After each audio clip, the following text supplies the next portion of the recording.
What's up, guys? Welcome back to the Horror and Gore Horror Movie Podcast. It's your host, Dakota. I'm always joined by my best friend and co-host, Goobs. What's up, Goobs? How you doing? I'm good. Glad to be here. How are you? Not great this week, but being here with you and our guest is going to be a great time. Hopefully, get me back in the good mood. But guys, we do have a special guest this week. He's a returning guest. Been a while since he joined back on here. But we got Ian back in the building. What's up, Ian? How you doing? What's up, fuckers? I'm doing great. Glad to be here. Thanks for the invite. Let's fucking do it. No problem. So let's get right into it. What we have watched this week. Ian, I'll let you go first. Oh my, what did I watch? A few things here. I watched Mother of Monsters, finally, after all these years. I loved it. I hated it. It was really good, but those characters are terrible. But it was good. I checked out an upcoming movie called Clickbait. It's an anthology film from Gallows Humor Pictures. Hitting festival circuits this fall. It's pretty fucking gnarly. I really enjoyed it. And I just rewatched Talk to Me. Just finished it right before we started recording. So that was the first time I've watched it since I saw it in the theater. So I was way overdue for a rewatch. So yeah, and then of course the movie that we're going to talk about tonight. Okay. Then Goobs, you're up next. All right. I got a couple. Five actually. So I finally got around to checking out The Ugly Stepsister on Shudder. Thought it was pretty solid. I was expecting a little bit more, but for what it was, I enjoyed it. And I finally watched The Monster Squad Hell yeah. for the first time, and goddamn was that just fantastic. Watched it with my 7 and 4-year-old, and they were locked in, so it made the experience even way better. And then girls are out for the summer, so got to watch some kids movies. Finally watched Dog Man. I fucking loved it. It was a fun time. And then I finally finished the X trilogy. I finally checked out Maxine. I dug it. I dug the 80s aesthetic. I thought that it was actually a pretty good story. Kevin Bacon was great. I still think Mia Goth overacts in pretty much everything, but I still had a good time with it. And then the last thing I watched was Wake Up. And that's came out earlier this year. It's like a bunch of environmental activists break into an IKEA to do a demonstration, but they have to deal with a super unhinged security guard. And it was pretty gnarly. There's some pretty good blood and gore. So I liked it. Okay. Then for me this week, I'm not going to tell you guys what I watched because, of course, it's the review today, but that's the only movie I watched this week. So let's get into the movie news this week. Before we get into our trailers, let's break down the others. Damien Leone. So before I get into this whole entire thing, so this past week, I think it's Houston, they had Texas Frightmare. So 3C Films done the vlog out there, and Damien Leone recognized him while he was visiting of David Howard Thornton when he was dressed as Art the Clown. So he asked Damien, is there any updates on Terrifier 4? And Damien let it out that Art the Clown's backstory is going to be in the first 15 minutes of the movie. So I'll let Ian go first. How you feel about this? I mean, I feel all right. I'm very interested in what it's going to be. Because I mean, the first movie we already kind of got a backstory, kind of like he's a serial killer. That's the whole first movie before he becomes like demonic Art the Clown. But yeah, I mentioned on our episode as well that like it'd be funny if they went like kind of goofy or over the top with it, where he was like a family man, and then something happened, and he becomes Art the Clown. But yeah, I don't know. I'm down for whatever. So I'm excited to see what he has in store for that. What about you, Goobs? I'm down to know a little bit of backstory as far as like a deeper dive, but I also kind of like I don't know, I don't want to call it a mystery, but just the kind of the aura that art has. Like art is just art, and sometimes I don't know, I don't. It's honestly I kind of like not knowing. It's what? Why does he do what he does? Who knows? He's just a fucking crazy clown, you know. But like Ian said, whatever they got for me, I'm gonna buy. So I'm excited. I like this idea. First 15 minutes, though, if you're doing that in the first 15 minutes, and this is packed in a lot, if this is the final one, like you said, because you got this, we got to figure out what happened to Jonathan. We got to figure out where Sienna's going, and that whole entire thing, and the final sequence, of course, is going to probably be a big battle. This thing might be over 2 hours again. Yeah. I mean, they have to go to space, so. Absolutely. No, we don't need no space after Leprechaun 4. Oh, we always need space. No, Leprechaun 4 is trash. I don't need it after that. Yeah. You're not considered a classic franchise if you don't go to space at least once. That's true. Michael Myers never been in space. Oh. Yeah, that turned out. There you go. Okay. Then our next piece of news, Era Video is doing 4K remasters of the Texas Chainsaw 2003, and then Texas Chainsaw the beginning. So are you guys going to pick these up? I plan on it. They look fucking beautiful. I haven't seen the artwork, but after I saw the Jason Goes to Hell and the Jason X, I'm excited for whatever else they come out with. So their cover art is crazy. So I haven't seen Texas Chainsaw Massacre the beginning. I've seen 03. I love 03. 03 is my favorite in the franchise. Definitely go pick up 03 because I think it comes with like a little cool poster. So definitely need that poster. And just overall, this movie I'm excited for. Beginning rips too. I like that one. I probably do need to watch that before these release, so I can know if I need to pick it up or not. But with that being said, let's get into the 2 trailers we got this week. For our first trailer,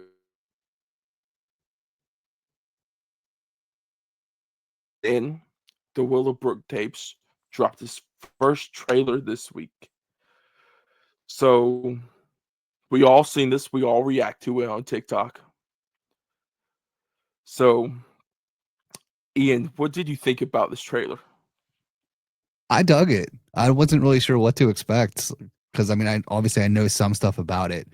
One scene in particular, but outside of that, I don't really know much. So it was all kind of a surprise, and it looks really fucking gritty and filthy and pretty gnarly. So I'm excited to see it. What about you, Goobs? Yeah, just stylistically, like Ian said, it's raw, it's tough looking, and I feel like it's gonna be pretty fucking gnarly. And of course, we also have some personal feelings for this movie, so I'm fucking excited. Let's just say that. There's a couple things about the trailer. Like Ian, I was not expecting anything from this. Like I didn't know what I was going into, except I think me and you know about the same scene, the one scene that we're talking about. But besides that, a lot of this is new footage. It's very interesting. It's creepy. It's eerie. And the real question that Chef wants to know out there is that John Pork in the movie? I fucking lost it during his review. Man, they got him. That's what we need to know. Is that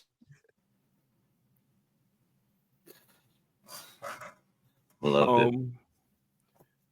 Colby said it was I think the release date is April 15th. I'm not 100% sure. I don't know if it's going to be in theaters for limited or digital, so we will keep you updated, on that, guys. But let's get into our second trailer because this shit's I love this shit. So my favorite horror movie of 2022, The Black Phone.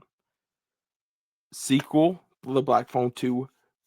We had was it teasers, like 8 teasers that dropped on Saturday.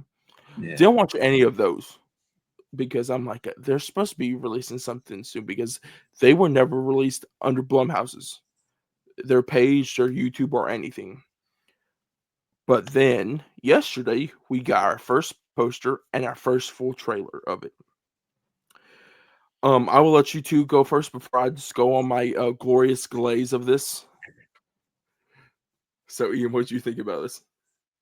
Well, I really enjoyed the first movie. I love the Joe Hill story. So I thought the first movie was really good. I'm not sure how to feel about the second just because there's no source material for it.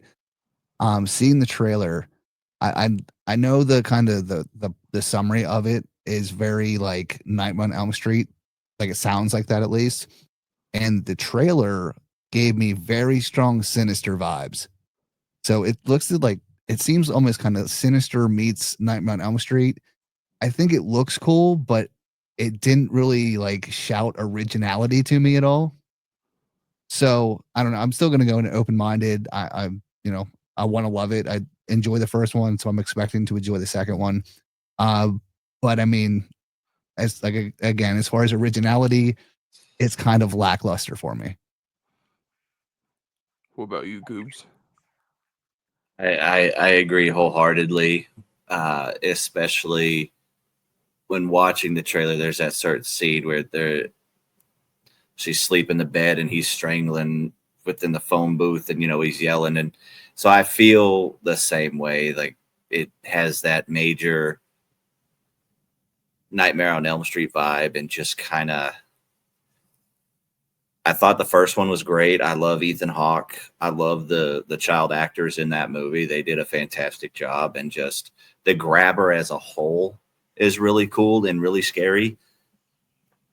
But yeah, I'm just kind of on the going in with an open mind, and that's pretty much it. But I'm with Ian. Okay. So, like I told you guys, I love The Black Phone, favorite movie 2022. So, going into this, I was hyped. I didn't know where they were going to go, but the thing that really intrigued me is that a couple months ago, what movie? Well, when they were doing the promotional stuff for The Gorge, they asked Scott Derrickson anything about The Black Phone 2. The only thing he said was Joe Hill came. So before even Joe Hill came to him, Universal always wanted to do a sequel, and he didn't want to do a sequel. I think kind of like they did with Sinister. But he has only said if there was a great story, he would do a sequel. So Joe Hill heard him, wrote a little like summary of what he wanted for the story. Derrickson read it, and he was all on board for this. So I was excited for that. And then the trailer, I think it's this teaser or another teaser dropped at CinemaCon, and people were loving it, eating it up, hyping up. So I was excited because, of course, you got that Freddy Krueger similarities in that. After watching this trailer, I fucking am excited for this shit. Its release is 137 days. I need the 137 days to be here right now to watch this. This trailer has everything. You got to post a countdown. You got to post a countdown every day now to the movie. I might just do that. After you're done, I have one more input, if you don't mind. Okay. No, if you want playing that right now, you can. I would have loved more of a prequel style of getting more information on the grabber and how he came to be the grabber and everything like that. Like that. That's where I thought when they mentioned this movie was going to go, but with it going this way, it could be obviously if you're saying that he pretty much heard what they said and they're only going to do a sequel if it's good, then I will trust you as the Blumhouse king. Yes. For some movies, not Black Christmas 2009. That movie sucks. 2019, not 2009. But watching this, I like how it is because it's showing straight off the bat the PTSD of Finney. Of when he's walking at a convenience store and hears the black phone that's out of order. Yeah. Allison Trains, the music drop on that trailer, Oh, fucking great. that was great. The shot of Finney picking up the phone when he's pissed and he turns sideways and you see Ethan Hawke's the grabber right there. Love that whole entire thing. I love the cinematography of this because I think they've done really great because it was the 70s, I think it is, for the first one. Yeah, I think so. So it kind of felt a little bit, you could kind of feel like this is winter in the 80s, kind of, because it gives that dark green feel, kind of like a Sinister, like what you were saying, Ian. And I love Sinister. But I love Nightmare on Elm Street. It's my second favorite horror franchise of all time. So seeing Ethan Hawke, the grabber, as like a Freddy Krueger, like kind of copycat a little bit, love it. But the only problem with this thing is Blumhouse done one.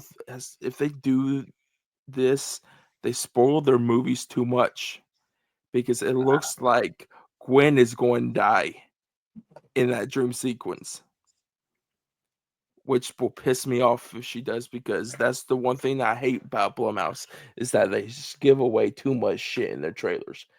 Because there's no reason for this trailer to be, was it 2 minutes and like 30 seconds long? I like it, but that's the only nitpick I have with it. But besides that, let's fucking go. October 17th can't be here soon enough. I'll be promoting this movie till it comes out, so Blumhouse better be ready because I'm coming.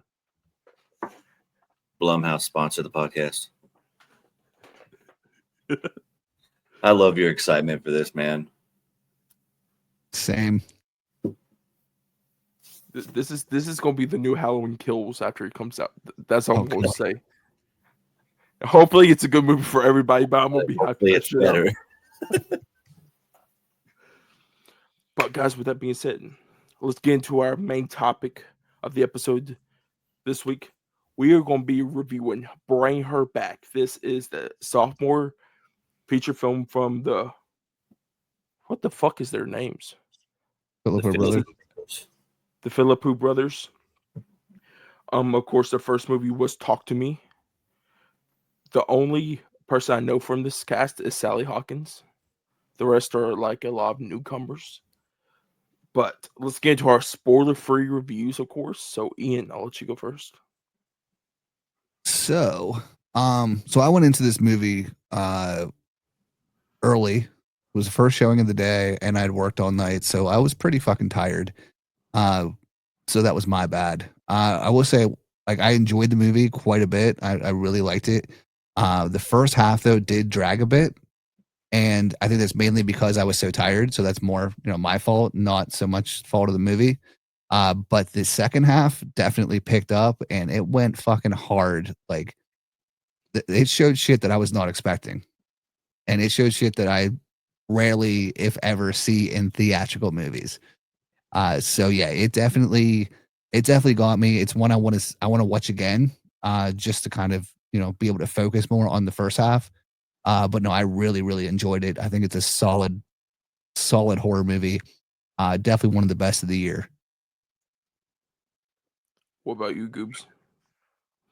So with this one, I was lucky enough to see this movie a couple of weeks ago at my local theater, but I will tell you, I have not stopped thinking about it since then because I went into it totally blind. I didn't watch the teaser trailer, or sorry, I lied. I knew there was a cat involved. That's all I knew about this movie, that there was a cat involved, but I knew nothing else about it. So going into it, I think I went into it I think that's the best way to go into it, is just completely blind and open to what you're getting into. But as far as the story, it left me speechless. It is such a raw and gritty take on the subject matter. And I thought it was really uniquely done, where it made me feel things that I haven't felt before watching a horror movie. And that second half goes absolutely bananas. But what I love mostly about it is how it sounds and how it looks, because I was locked in from the very beginning just by the aesthetic and the sound design of this film. And going through it, it just sucked me more into it. And when it got to the finale, I left the theater speechless with my eyes watering because I had no idea what I experienced just then. So for me, I went into this knowing your opinion, knowing Chuck's opinion, knowing Kobe's opinion. Me and Ian were mostly the only ones out of everybody that didn't watch it, so I knew everyone's opinion on this movie. After I even knew Ian's opinion before before going. I was literally the last one out of everybody watching this. So after watching this movie, is it the best horror movie of the year for me? No. I still think Sinners is the best, but this is a damn good movie. The beginning, and I think on the rewatch, you would love the first half because this is the second movie, probably ever, that drug me right into the very beginning. Like I told you, Goobs, in our Sinners episode, a lot of movies kind of drag, and of course, I gotta get into it. But this one, straight off the bat, you get the setup and you get a lot of like depressing stuff a little bit, but it goes along with the story really well. And it sets up the characters really well in this. From was it the brother and sister in this to to eventually Sally Hawkins' character. Great performances out of everybody, even Sally Hawkins. The Philippou brothers might be the best upcoming director duo right now. I will watch anything now that they put on screen. This thing goes a lot harder. Ian's right. I'm just gonna say this. There there were some scenes in the second half. Out of the corner of my eyes, I see people literally taking their shirts and covering their faces up of how gnarly this scene is. I've never seen anybody react that bad. And some of the stuff I'm thinking, damn, you really go this hard with it? Great practical effects. Um, this movie, when people say it's terrifying, it's kind of terrifying. It makes you think a little bit. But overall, definitely go be rewatching this. This might be up there with rewatching this once it comes out on digital and physical all the time. Um, this is definitely better than Talk to Me. I'm gonna say that. But guys, with that being said, if you guys haven't watched, bring her back. I don't know what you're doing. Get to the fucking theater. Um, go watch it. First of all, pause this. Go watch it. Come back. Then listen to this. But guys, let's get right into spoilers. My first question is for Ian. what part in the second half really started kicking in for you? Oh my. I'm trying to like replay the whole movie in my head. Um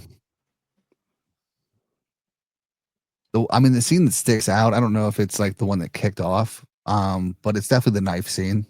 Oh my goodness. Like that shit was gnarly. Yeah, I can't remember when it like fully like kicked in for me, but that's definitely the scene that sticks out. Um yeah, that knife scene's fucking fantastic. That and I was thinking of Goobs and Kobe of this the cat. You know the cat when he was in the pool? Oh yeah. I Yeah. think they killed this fucking cat. Yeah, I figured that The cat was people on. lose it. Yeah. I was keeping a close eye on that cat. I was, yeah. But the very beginning of this movie, the found footage type aspect that you get with this, with the videotape, Yeah. creepy, but it's like, what's it setting up though? Yeah. Yeah. That knife scene, that cantaloupe scene, fuck. Just thinking about the cantaloupe scene now. But yeah, I will say from the beginning, when you see that like first original like ritual, I'm like, okay, what are we getting into? Because I know it has something to do with like possession or something given off that, but I had no idea where this was gonna go. Like I said, I know a lot of people said they wanted more from like the cult aspect because they thought it was going to be more cultish from the trailer. But with me not watching it, I didn't get that vibe. I was like, okay, where are we going with this? And then the beginning where you start with the freaking trauma right off rip with their dad passing away. And not just that, but her getting bullied at school. So she's dealing with her own type of traumatic events with her vision being impaired and everybody thinking that she's off and weird and whatnot. And so it just kind of starts building that tension and that where is this story going to go? And then with what happens with the dad, once I saw that, I was like, okay, I'm hooked. Like I need to know where this is going. So that was the first scene that popped off for me. I think out of the whole scene, I had questions in the beginning with like the videotape scene. The dad stuff, I was like, okay, this starts the trauma. But my question is when they're in the foster care service and they're telling that the sister is going to Sally Hawkins' place and the brother can't. And it's because he done something bad when he was younger. What's run through my mind is what's bad because he's been good the whole entire time for a lot of the time. I'm thinking, what's his backstory of this? And you kind of okay. There was a whole entire twist at the beginning, but of course, it done really good. Not like a twist, but like what I was thinking in the head of like, why does she want the sister and not the brother? And it kind of led up to what I was thinking, but a lot different way than I thought. Yeah. But Goobs, do you have anything to talk about? Because there's a lot. Like I kind of agree with Ian. There's it's a slow burn in the first half before it Yeah, gets going. for sure. And I think you hit it on the head where why did she only want the daughter? Or, why did she only want Piper? Because I mean, normally if you foster kids and their siblings, you usually foster both, because you don't want to split that up. So I was like, why is she hell bent on only having this one and not the other? And then the little tidbit of, your past, she doesn't want troubled kids. You're like, okay, well, what did he do? But then finally getting to, she accepted both of them. And then you meet Sally Hawkins' character. I can't remember her name off the top of my head, but you're just like, something felt off from the beginning with her, but it also felt she also felt very genuine in what she wanted to do and like be the caring mother for the kids. But there was always something in the background that I'm like, okay, where are we going from here? Because she was like super nice and just totally bubbly, but then there was just that secretiveness that she had behind everything. Yeah, there was red flags for days. Man, Definitely. The one scene that pissed me off, if this ever happens to me, it's on sight. Pouring the piss on the dude. If you ever pour piss on me, it's on sight. When she squats over that cup. oh man. You know, all I could think in my head was The First Omen. I don't ever think of that movie. No, I know you hate that movie, and I'm sorry. Yeah. But yeah, I all day I've been trying to fucking remember the opening scene to this movie ever since you asked me to be on, and I couldn't fucking remember it. But yeah, now the kind of found footage shit.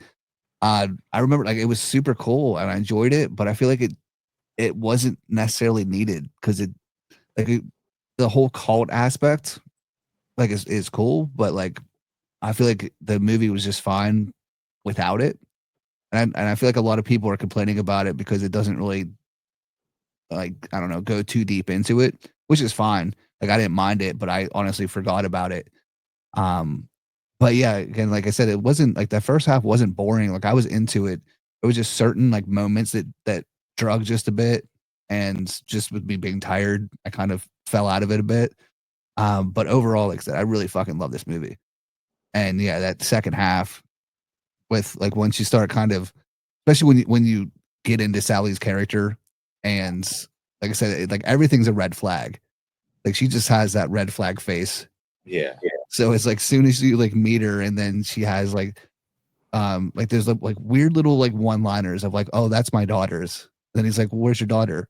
Oh, she's dead. Like she kind of like changes the story up in small ways as she goes along that you're like, something's not fucking right. And then yeah, just with like Oliver and his kind of transformation over the course of the movie is fucking gnarly. Yeah. Yeah, there's just so many like cool fucking moments from this movie. Yeah.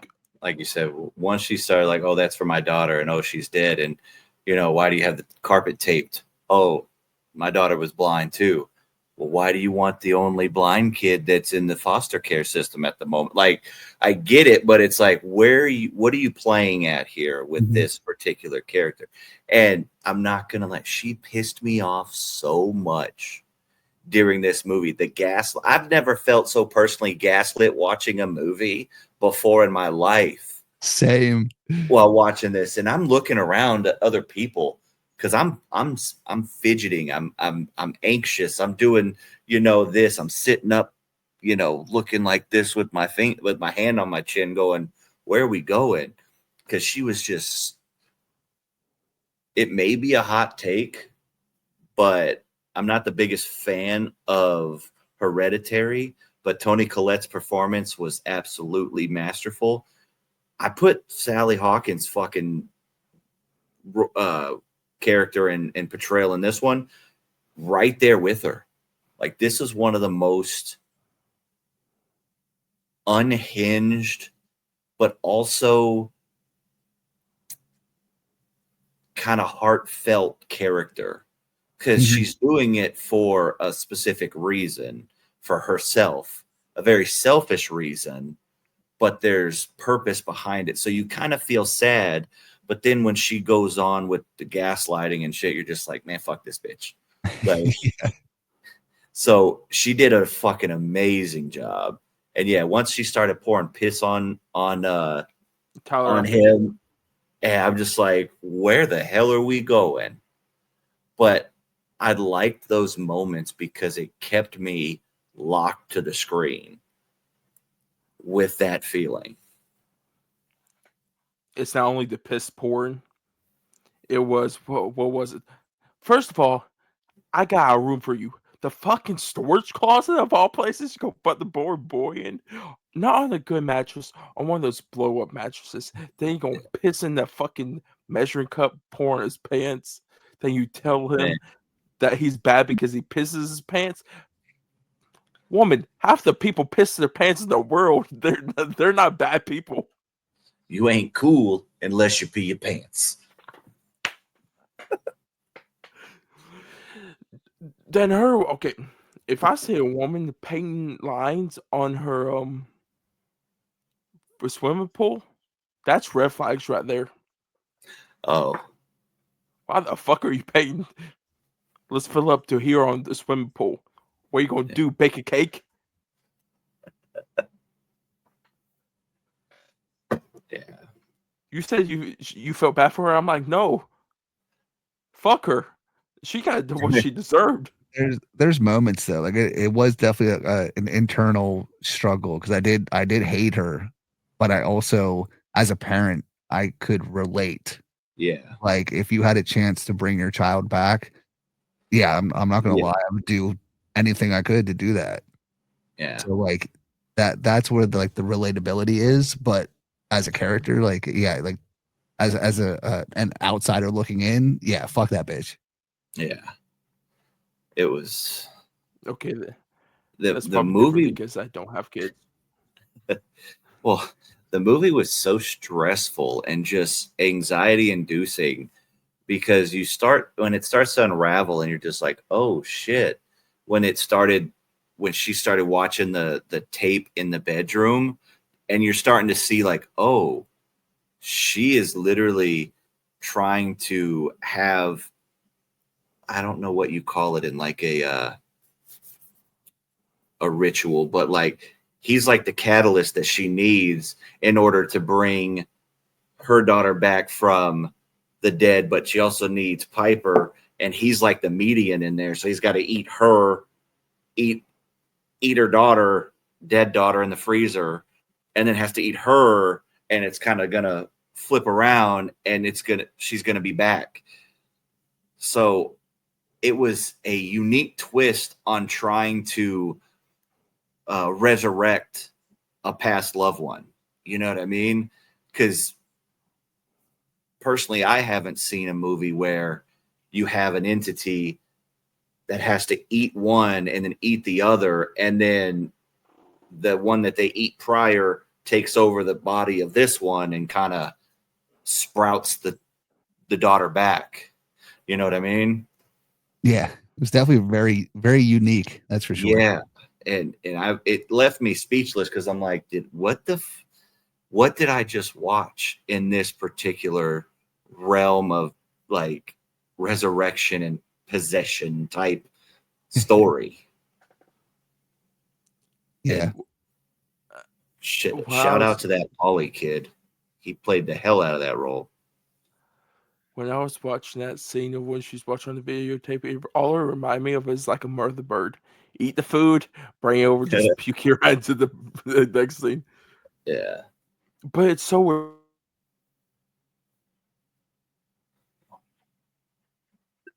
has the daughter's spirit inside. And no, it was completely different. I'm like, what the fuck are we going? Yeah. At first, I thought they were going to do some Until Dawn shit and make window goes out, crazy people. I'm like, nah, if we do that here, I'm like, nah. It would have been better than Until Dawn. It isn't better than Until Dawn. Oh. Dude, I lost my shit when he fucking started chewing on his arm and then fucking just ripped into it like that. Yeah. That's what I was talking about was like shit I haven't seen. Like that was like, as much as I love Terrifier and as hard as that shit goes, like him fucking chewing his own arm was way gnarlier in my opinion. And I like that moment. There were a couple moments that like my jaw physically dropped to the floor.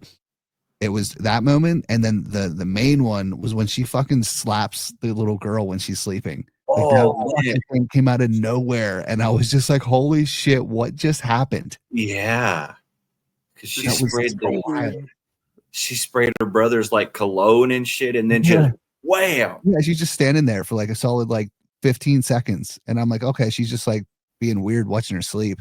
And then out of nowhere, just fucking hits her with a right hook. Yeah.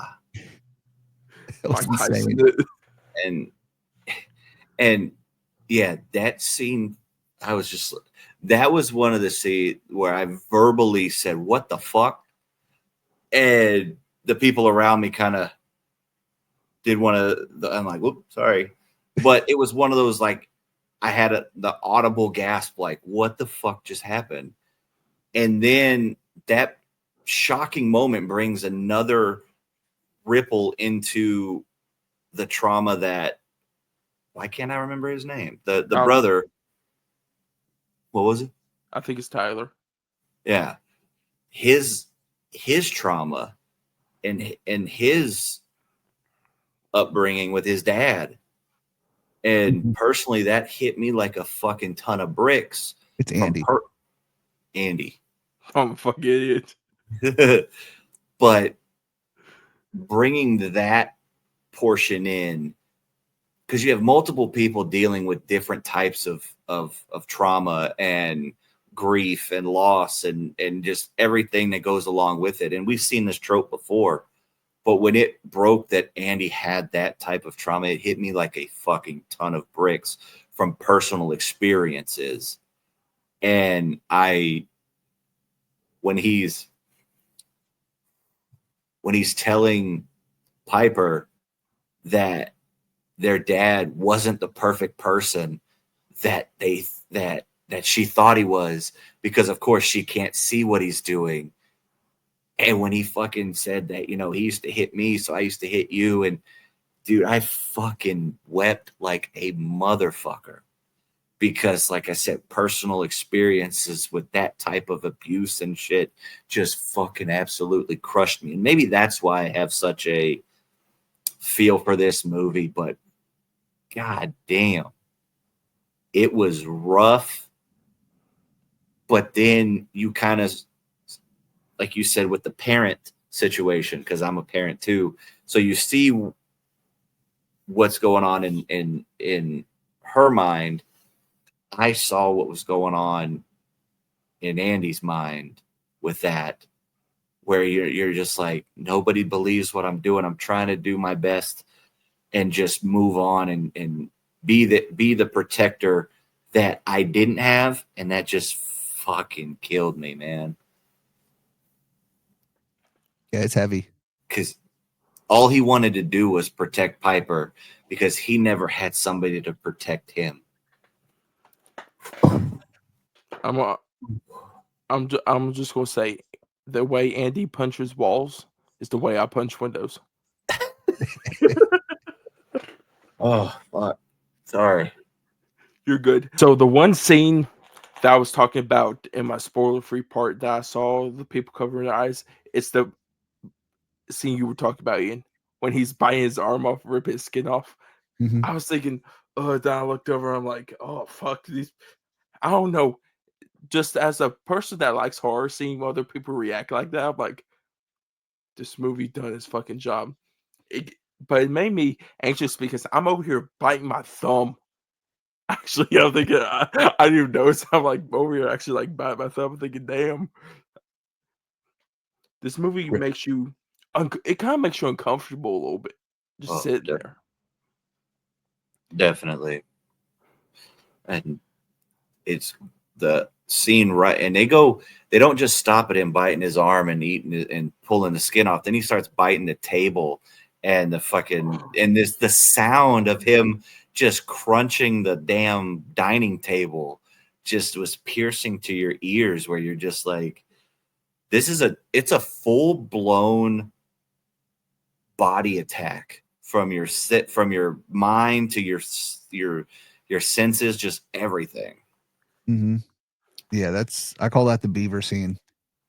And like obviously it's from the same brothers that did Talk to Me, but like I don't compare the two just because there's very different movies, but that beaver scene definitely gave me like it reminded me of the little brother scene from Talk to Me. Oh Like it had that same energy and that same like type feeling. So yeah, it was one of those moments where like, oh yeah, like this makes sense. This is the same crew. Yeah. But yeah, that scene fucking ripped. Is the scene in Talk to Me? Is that when he hits his head on the table? Yeah. I mean, there's two different scenes in Talk to Me. Choose either one. I gotta rewatch it. I remember the table scene that fucked me up in the theater watching that. Yeah, I there's was like, the table scene, or whenever he's already fucked up in the hospital and then he starts bashing the back of his head against the wall. Yeah. oh fuck, I did forget about that. Oh shit. Yeah. They know how to use their practical effects the way Oh, they're supposed to. Yeah, 100%. And their tone of their movies is just something else. Like it's dark, it's eerie. It's whenever the fucking rain started in Bring Her Back, when Andy was in the shower, and that little instance where he's having issues with the shower because his dad OD'd in the shower. And he finally gets in there and has this fucking traumatic episode where he sees his dead dad and says she's going to die in the rain. And you're like, what the hell does that mean? And then instantaneously, fucking rain for the rest of the movie. And you're just like, and you feel like that it felt like it took, not in a bad way, but it felt like this movie was so long in a sense of like timing, but it was only what, a few days, that like the kind of time frame that she was with while they were with Sally Hawkins' character, you know what I mean? It wasn't a very long time. And then that last 25-30 minutes, just absolute punishment to your senses. Yeah. And that's what I loved about it too. Like it was obviously, like I said, like I love the whole thing, but like a lot of movies like this, that like there's a long kind of lead up to the big event, to the finale. And typically the finale is maybe 5-10 minutes. This is like 30-35 minutes of just straight up brutality, fantastic fucking horror. Yeah. And I loved it. Yeah. Because of course you get the beaver scene, which that's a great name for it, Ian. I'm just going to think it as the beaver scene from now on. That, and I'm going to say the knife scene is really Mhm. brutal. I don't know why. It makes me want to laugh. You know, when he goes across the pool, the kid does, and his belly's like all full. Oh yeah. He looks like a like newborns, like 2-year-olds, like how they still have the baby fat on them. Oh yeah. Looks like one of Did you those, say just like newborns, like 2-year-olds? That's great. A what? Definitely. Those newborn 2-year-olds. I was thinking newborns don't walk out like 2-year-olds do walk, but you know how they walk and they got that like that little still the baby found them. That's how I Yeah. thought the kid has. Is he's just like looking around, just like with his fat belly. I'm thinking, Yeah. I about laughed. Oh, when he gets punched in the belly, I'm thinking, oh fuck. I thought he was going to like puke all up, and he just pukes a tiny up. I'm thinking, where the fuck did the rest of it go? And he was not eating that much. Right. Might be all that wood clogging up the organs. Yeah. And I thought the kind of twist with Ollie was really, really good too. I didn't see that coming. Like I didn't see the fact of the matter that there is a missing kid, and you know what I mean? Mhm. And then looking back, you're like, oh yeah, she didn't want no pictures taken of him. She didn't want no mention of him. So you're just like, at first you're thinking, oh, it's just some crazy kid that she's dealing with. So she doesn't want any external things. But then you realize, oh shit, this motherfucker kidnapped a kid to perform this ritual to bring her dead daughter back. And it threw me for a loop that I didn't see coming when I saw the little missing kids poster in the policing, or the police office, I was like, holy shit. Mm-hmm. And it just added a whole nother layer of psychoticness to her character. Yeah. Yeah, I didn't see it coming either. And I was wondering the whole time, like, why the house is surrounded in this, like, this salt circle. Yeah. But yeah, like when that was all revealed, I was like, oh, like everything makes sense now. Yeah. Yeah, it was wild. I thought the caseworker was going to turn and be a part of the whole entire ritual. I didn't think that. I was just expecting the typical, like, pretty much what happens, but I was expecting her just to leave and, you know, not believe the kid. I wasn't expecting her to get fucking run down. God damn. Oh, my jaw dropped when that happened. When they're like, oh, they're running, and then all of a sudden Sally Hawkins just comes out of the nowhere, bullet flying car, just like, Oh yeah, fucking like, fucked up. yeah. Yeah, and then I was not expecting them to kill the kid either. Man. Oh, What's his name? Andy. Andy, Yeah, that made me sad. I was pissed. I was sad, but I also was like, fuck yeah, because movies don't do this. Yes, that's very true. I wanted the dude to get back up. I'm thinking, you gotta save your sister. Get the fuck up. Now at that point, I was like, everyone needs to die. Yeah. Well, Fuck it. yeah. Because you could have went the typical caseworker, oh my God, this bitch is crazy. Let's go and get out of here. And they drive away and they end up saving the day. And she goes, you know, and it's like your picture perfect ending. But now she just gets blasted with a freaking SUV. Yeah. I mean, even still, like, even if the caseworker dies, typically the kid would still somehow find a way out of that and save his sister. And like the whole time he's laying in that puddle, I'm like, is this going there? And then when she like grabs his head and sticks it, like, you know, underwater, I'm like, oh, this is going there. It's going. And I was still expecting like something to happen, like, you know, somebody to come along and save them. But when they don't, I was like, oh, this went there, and I am all about it. Yeah. That's the one thing I see with the Philippe brothers, especially after watching this and Talk to Me. They will go dark and they will go some depraved endings because, of course, they Talk to Me. The main girl is dead. Yeah. And then they kill Andy off, and you really think that they're going. I really thought they were going to kill Piper off. Yeah.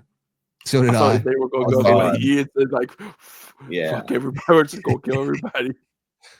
Yeah, I was hoping they were going to, but I also am not mad at the ending. Like, I thought it ended perfectly.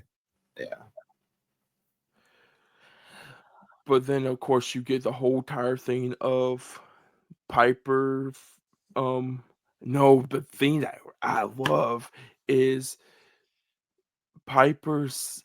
You know how she could tell shapes and colors, and she looks at what was it? I think his name's Connor. Actually, not Ollie, the kid that disappeared. And she's like, "What was Ollie's hair?" She's like, "Curly, red hair." And then she's like, and you could tell by her face that she knew that was not Ollie at all. Yeah. And you could tell by the fucking, was it the VHS tapes they had? I'm thinking, there's nowhere near this fucking kid that's the other kid before we got the big twist. Yeah. But then, of course, she runs off. Piper just runs around to a fucking pole. I'm thinking, damn, you don't even see the pole right there. That was another. We almost had a Hereditary moment. That was another audible fuck. Then, of course, what were you going to say? I was going to say, I got one question for you guys, because one thing that kind of, and like I said, I saw it a couple weeks ago, but one thing that, because she said that you have to, in the ritual, the person that you're taking over has to die the same way the person you're bringing back dies. So when she brought, excuse me, when she drowned Andy, I was like, oh shit, is it going to happen with Andy? Like, what is going to happen is, you know, she ends up dragging him in, and then Ollie had Andy's voice for a little while. So why did it only happen just for a few seconds? Like, did she try it? Do you think she was just like, well, I drowned him, let's see if it actually kind of works? And then that's why she went to drown her in the pool, because she got kind of a reaction in Andy's voice within Ollie, within the median, you know what I mean? Do you think that's it? Just kind of, I kind of got lost in that little segment, you know what I mean? Does that make sense of what I'm asking? Yeah. So the way I took it, anything that Ollie ingests, he is able to mimic, at least temporarily. So I think that just the drowning in the puddle, I think, was just kind of like like the dude's afraid of water in the shower, essentially. So like, why wouldn't he die in the water? And then when Ollie mimics him, I think he just kind of like took a bite out of him. Like, I don't think it was her trying to like try anything out or test anything out. I think Ollie was just hungry, took a bite out of him, and then was able to mimic him, for a small period of time. Okay, yeah, that makes sense.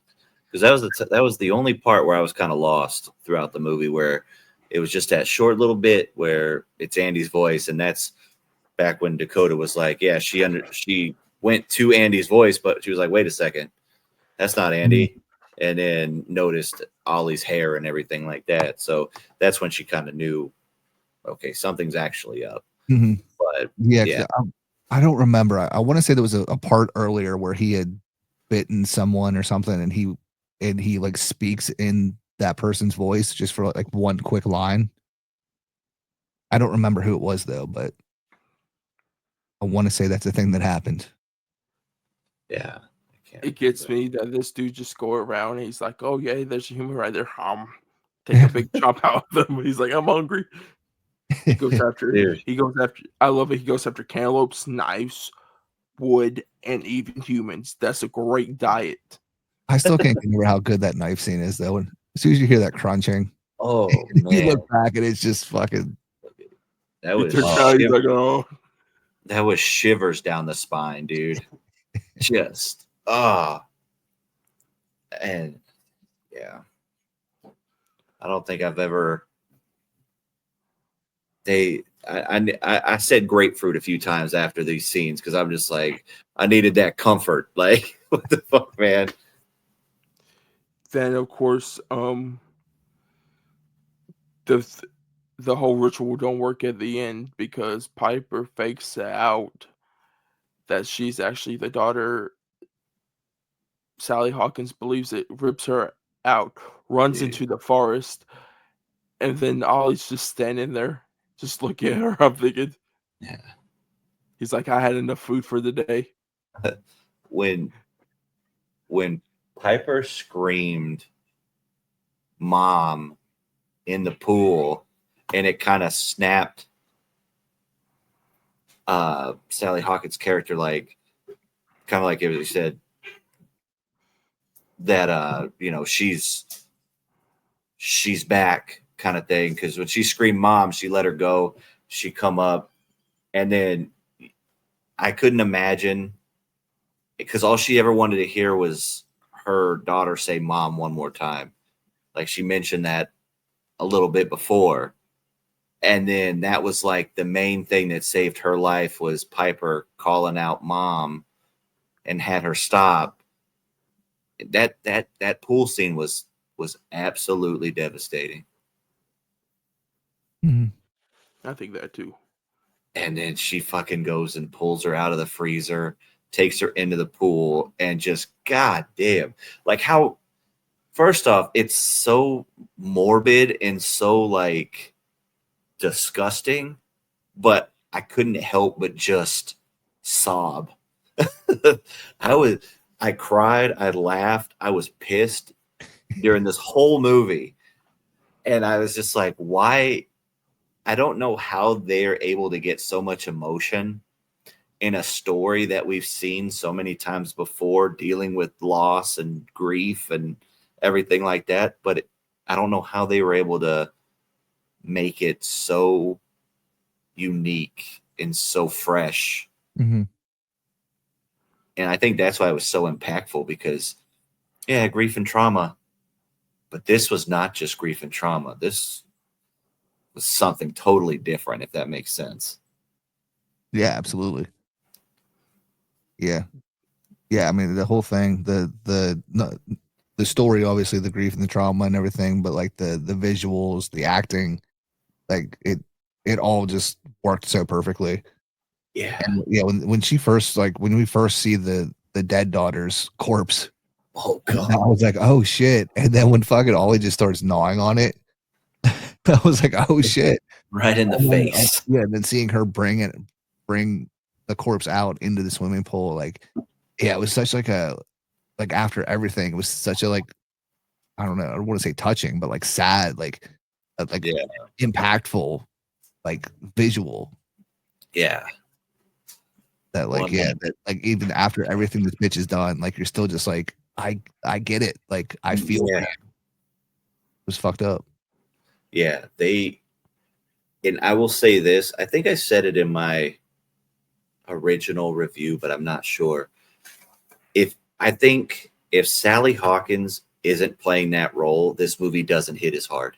If it's anybody else, I don't know if anybody could have captured that type of character more than her, if that makes sense. Obviously, I don't never casted a movie in my life, but I feel like if I were to see, even if you had another amazing actor portraying that role, I don't know if it would hit the same because she was just so damn good. Yeah, I agree. I don't know. There's not many others that could do it. Maybe Yeah. Toni Collette. Yeah. That's the only other person I could see in that role. But yeah, she killed it. Yeah. There's two things that the Philippou brothers do that I really like with their film style and like directing is one, they cast people from Australia or any descent of that. Yeah. Or like the UK, like it seems like a lot of the main actors were like Australian besides Sally Hawkins. And their camera work absolutely fucking amazing. The shot when they at the beginning of the movie when they pull up to Sally Hawkins' house and the camera like does like a rotation through the circle. Oh yeah, through the circle. Yeah. Yeah.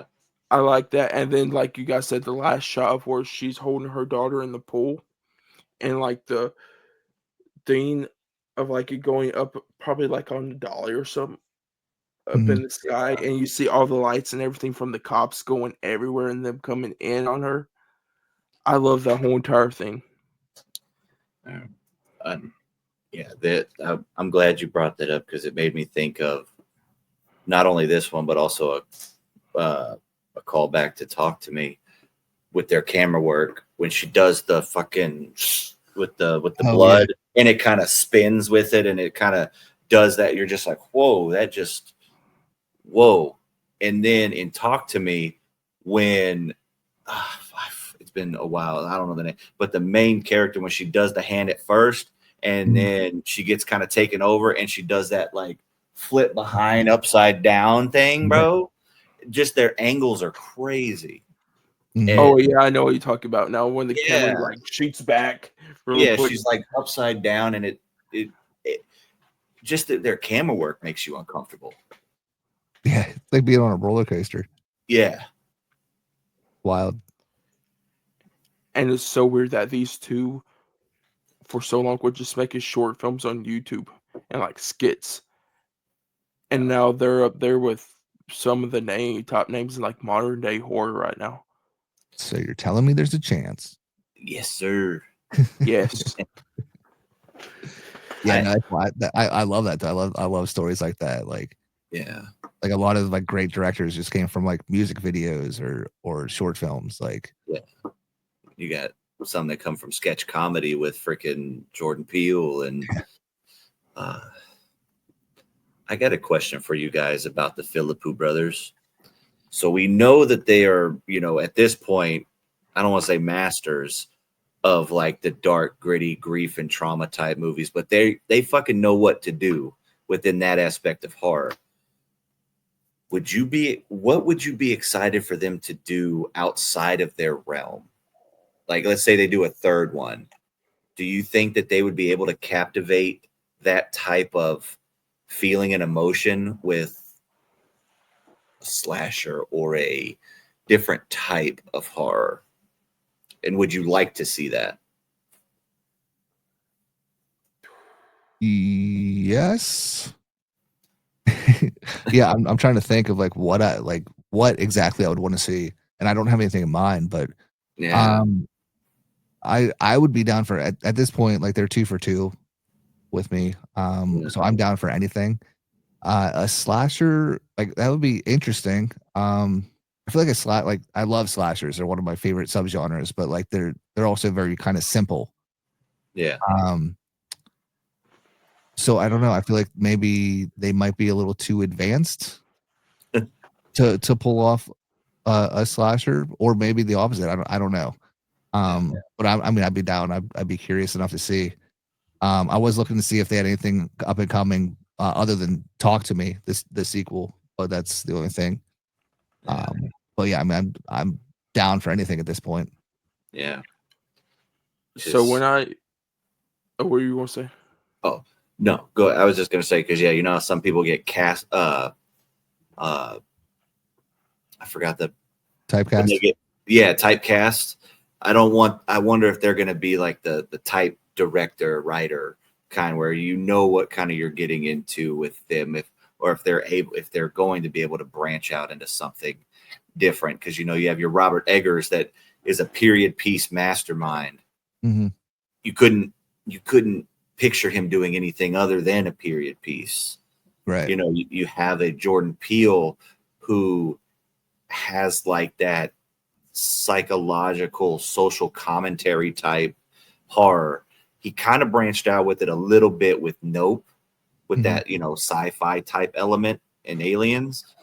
But, you know, I'm wondering if they're just going to get caught in this groove, which it's not a bad groove, because like you said, they're 2 for 2, but just seeing if you guys see anything differently. Yeah, I mean, it could go either way. Well, I mean, I feel like Talk to Me is going to be a big chunk of that. Whether see how that turns out as a movie and a sequel. I think if they nail that, then that's just going to kind of open up the floodgates. They can probably do whatever they want to do. If they're not to that point already. But yeah, I mean, it's one of those things. Like on one hand, like if it's working for you, keep doing it. But on the other hand, it's a fickle business of like, yeah, you don't want to be typecast because you don't want to be stuck doing the same thing for X amount of years. So it would be cool to see them kind of try a different kind of subgenre. But like I said, I'm down for whatever they decide works for me. Yeah. So for me, these two remind me of a person that is over at the enemy company Neon right now, and that's Oscar Perkins. The last 2 movies he has had, the monkey was not like paranormal, but it was like a cursed object. But of course, you had like that cultish type filled with long legs, right? And of course, the keeper kind of reminds me of a Talk to Me, kind of like that demonic possession type of thing.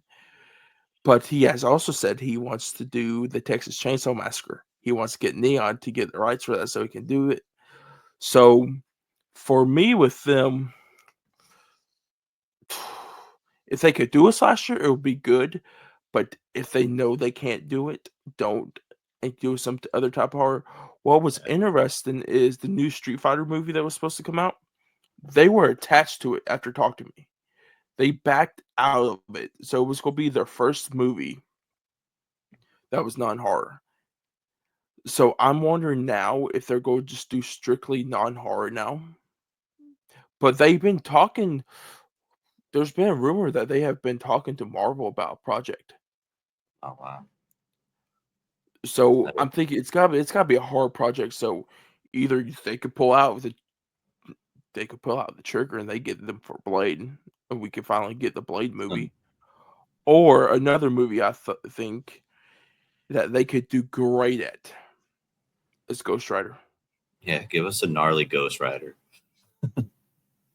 I would love a gnarly Ghost Rider. At this point though, like I feel like any director that I enjoy, Marvel is a death sentence.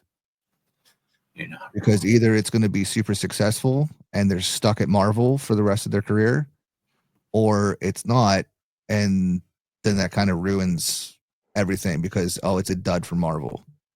Yeah. The only person that has got like out of that thing now, I think you, Crystal, and Colby mentioned it, is Coogler. I would love Coogler to do a Blade movie Man.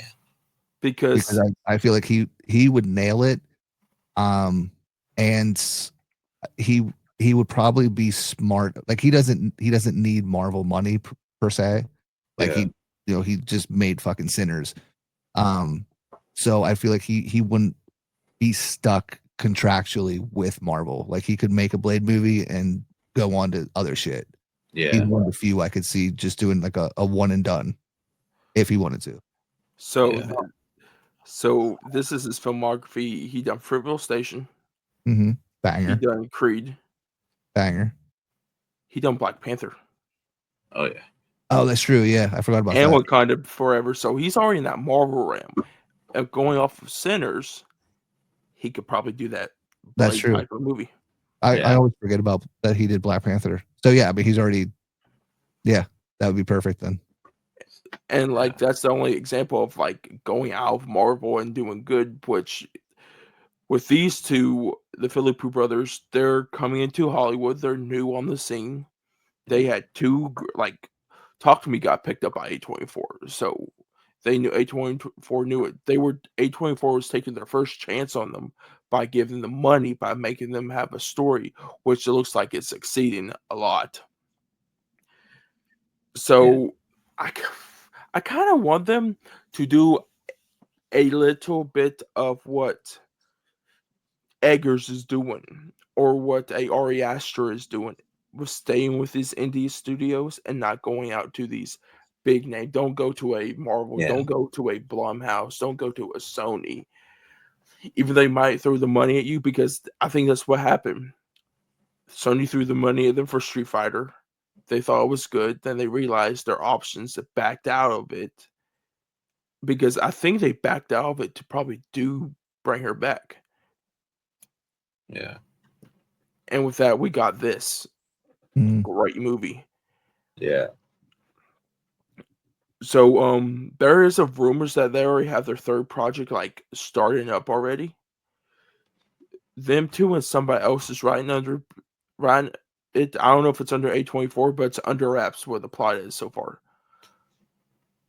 Yeah. So because I think they don't want to talk to me right off, because it's kind of like you're kind of like Ian said, kind of taking a chance of a sequel, because like you had two great hits. Why would you want to do a sequel to a great movie? Yeah. And I feel like that one didn't even really need a sequel. It's been a while since I rewatched it, but I don't think it left off needing a sequel. The only thing is the other hand. Where the other hand go? That's the only thing with the sequel. I'd rather have their prequel with the party. I've never once asked, "Where's the other hand?" That's great. But no, that's a good point. I did forget about that. Yeah, Colby brought up that when he went to see Bring Her Back, they had the Q&A, and they did mention working on something else. It's just not on IMDb, so I forgot about it. The other hand. Where's the right hand at? I'd rather have that prequel though, of the boys at the beginning of the party. I'd rather get a whole movie about that than where did the other hand go. Oh, dude, that opening to that movie was wild. Oh, it's so good. Yeah. I know we're not talking about. I don't know. Like I'm down for, like I said, I'm down for whatever. I think with Talk to Me, I'd almost rather see a sequel. Because like a prequel is cool to like see where the hand came from, but again, it's another thing I don't really need to know. I like the mystery of it, that like it's just this fucking hand. Maybe it's a mummified hand, maybe it's not. And with a prequel, like I already know what it's leading into. Yeah. So like no matter what, obviously I don't know what the movie would be, but like I know where we're gonna end up. So like I'd almost rather a sequel to it, but at the same time, yeah, it's one movie that like Talk to Me is fine by itself. I don't need more of it, but I won't complain either. True. But is that it for you guys for Bring Her Back? Yeah. I just Fucking fantastic. Man, it's in my 3 spot of the year so far. Yeah, it's in my 2 right now. It's in my 2 also.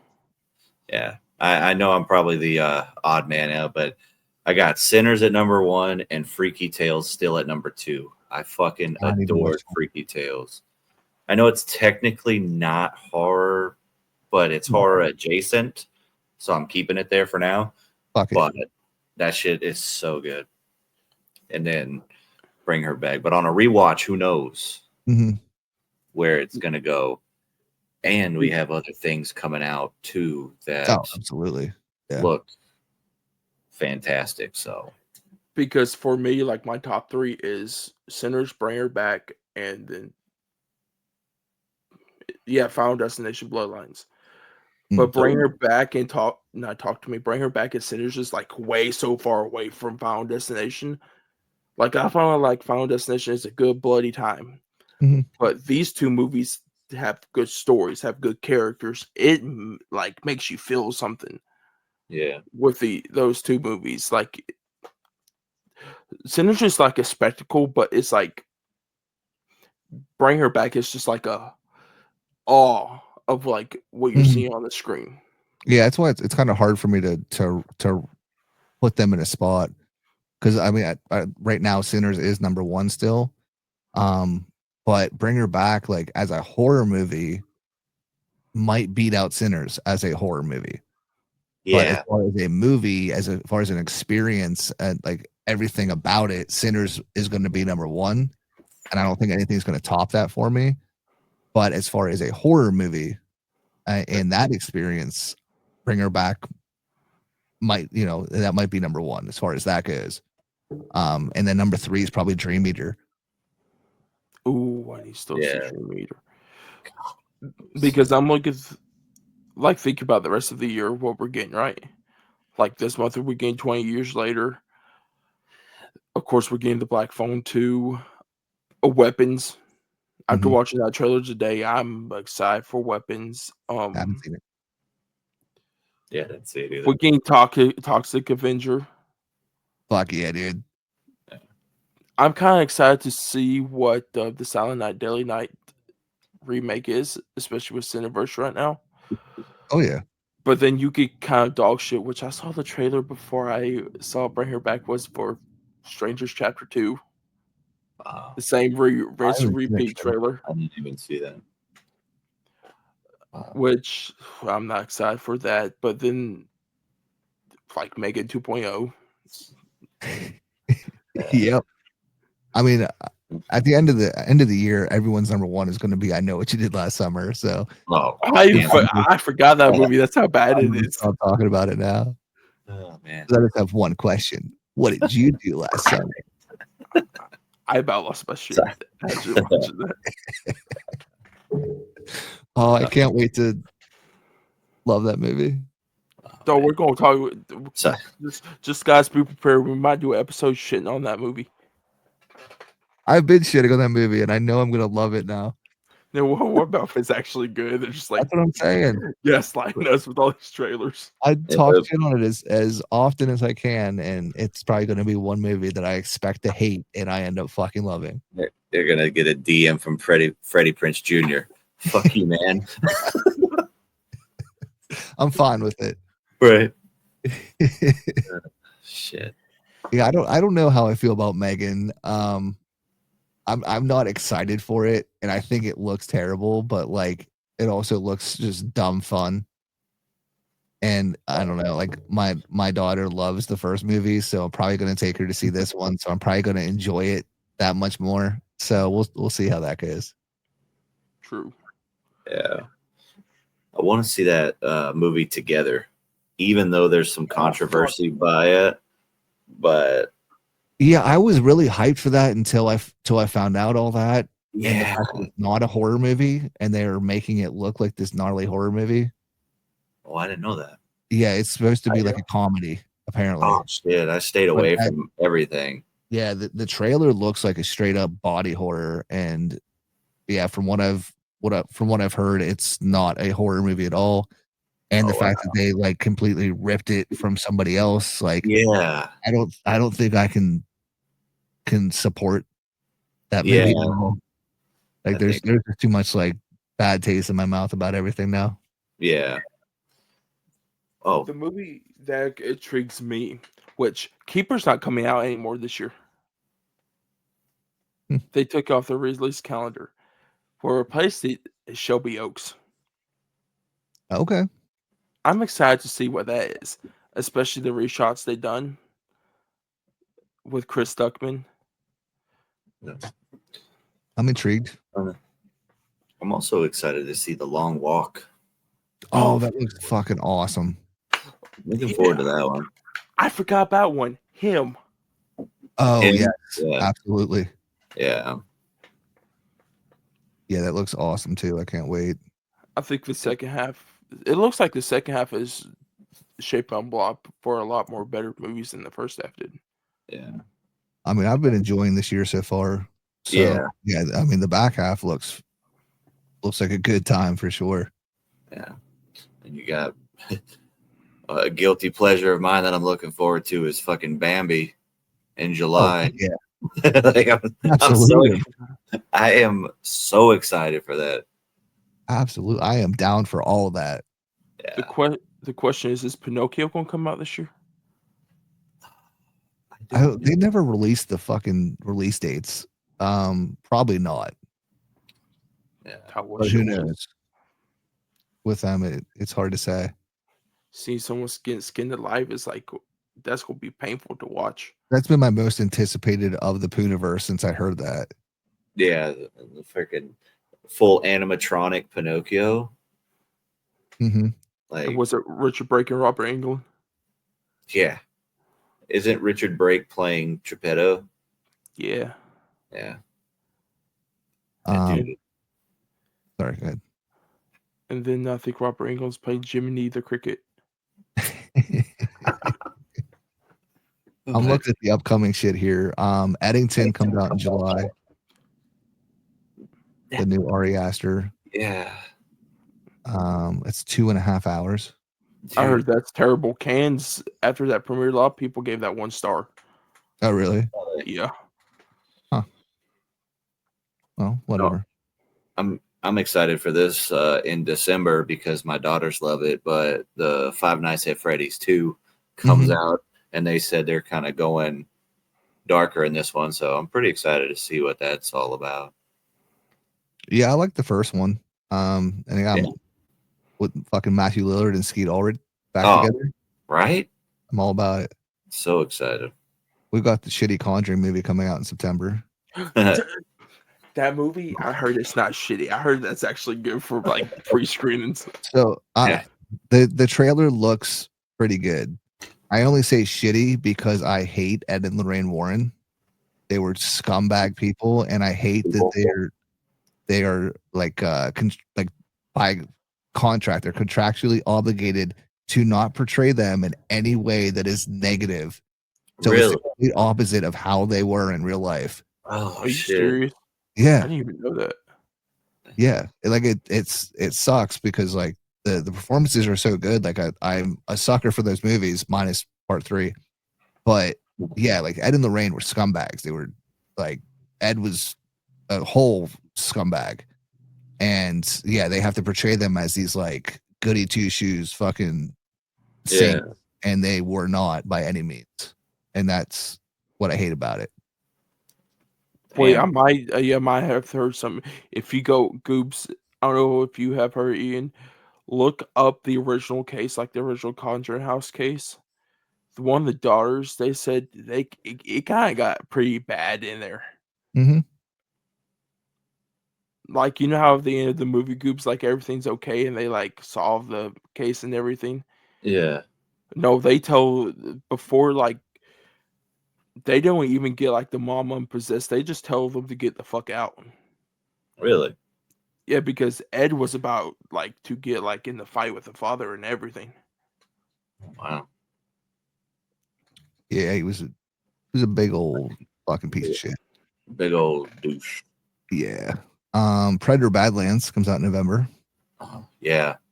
Oh, I heard that new one that comes out on the 6th. Yeah, the animated one. I heard that shit rips. Yeah. I can't wait for it. I've been more hyped for that than Predator Badlands since I saw the trailer. Yeah. Yeah, I'm trying to think of something else. Like movie release. I also think, not that it's not a new movie, but I also think they're re-releasing Jaws back in the theater for their 50th anniversary. Yep. As well. So I've never seen that on the big screen, so that would be pretty fucking cool. Oh, absolutely. Oh, I just had a movie in my head. What was it? Oh yeah. Hopefully, if the man has filmed it already, hopefully on November 21st, we can finally get Thanksgiving 2. Even that fuck knows if Eli Roth has filmed or not. He's making ice cream, man. Yeah. Whatever the fuck that means. Yeah, right. I don't know. Is he gonna be serving ice cream? I mean, it's supposed to be an original film by Eli Roth called The Ice Cream Man that sounds a lot like The Ice Cream Man from 1995. That's all I'm saying. Yeah. With Clint Howard. Yeah. So I guess we'll see. Yeah. But what if he just never makes Thanksgiving 2? How bummed are you going to be? Oh, I would be fucking pissed. It'll be like the Saw 11 news. I'll be fighting with the air or windows, wherever it goes my way. Just punching anything in sight. That's funny. I was so happy when I saw that Saw news. I was so pissed. I'm like, what the fuck? But what are you gonna do when they reboot Saw? If Blumhouse touches that shit, I am going. You love Blumhouse, though. They can't do Saw right. They literally can't fucking do Saw right. No, the thing I'm intrigued by them, the one movie is My Bloody Valentine out of all these remakes. The Blair Witch Shade, they should not even touch that thing. I love the original. They should not touch that. What they going to do? Christine's good. I don't know what the fuck they're going to do. Have Bumblebee come out of nowhere, become possessed or something? I already did Christine. It's called Halloween Ends. It's literally the same plot. True. What else are they supposed to? They're supposed to be redoing something else. Hell, they might bring Chucky into the picture. You never fucking know. They got Soulmate, the fucking sex robot. That's supposed to be released in January. Megan. Yeah. Didn't they already make a sex robot with Megan Fox in it? Yeah, that movie's dope. It's not, but it's Megan Fox as a sex robot, so it's dope. There you go. Then yeah, I don't know. Then they got a release date for next October, like unannounced. The only thing I'm excited for besides Blumhouse 2, the Black Phone 2, is Mike Flanagan. Yeah, Mike Flanagan's Exorcist. Yeah, I am hyped for that because I believe in Mike Flanagan. Right. Then besides that, I don't know what the fuck they're going to do. Yeah, I don't know. Like, I want to be excited for all that shit, but like, I don't know. I miss old Blumhouse. I miss like Purge era Blumhouse. I need Scott Derrickson after Black Phone 2 to talk to Jason Blum, write a little script, and it will be called Sinister 3. I mean, it looks like Black Phone 2 is already there, so. What about if they were in the same universe and we get the honestly, that's the vibe I'm getting from that fucking movie, from that trailer. Yeah. I can see that. First half of that trailer, I was like, is Are we getting a crossover? Like, is this Sinister 3 / Black Phone 2? Is it gonna be fucking the It's like that. grabber versus VanGhoul? Yeah, like is it the same Ethan Hawke's playing the same character?